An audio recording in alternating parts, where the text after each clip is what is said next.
When I was a kid, I went to math camp, and that had a big impact on me and got me really interested in high-level math and got to interact with lots of really smart kids. That really excited me.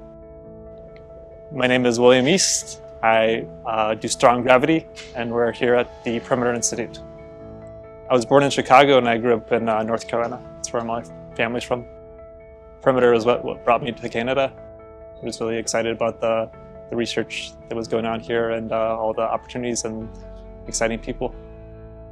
I kind of think of strong gravity as where things are kind of moving near the speed of light, and gravity is really the thing driving the dynamics. And I guess the most extreme example of that is a black hole, where, as you reach the horizon of a black hole, the gravity becomes so strong that nothing can escape its pull. And in some sense, that black hole horizon is a boundary between the outside universe and things that are compelled to move inwards towards the center of the black hole.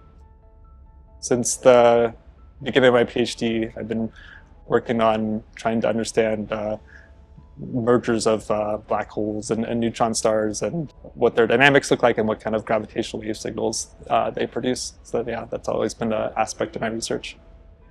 One of the things that really excited me about Perimeter was, strong gravity is sort of this field that kind of sits at the interface of a lot of different other fields. I have applications to early universe cosmology, or you can use black holes or things like that, so probes of particle physics or things like that. So one of the things I was really excited about was that at Perimeter there seemed to be a lot of interaction between these different research areas. Sometimes you just have a question, you knock on someone's door, or you sit next to them at lunch and work things out or talk things through.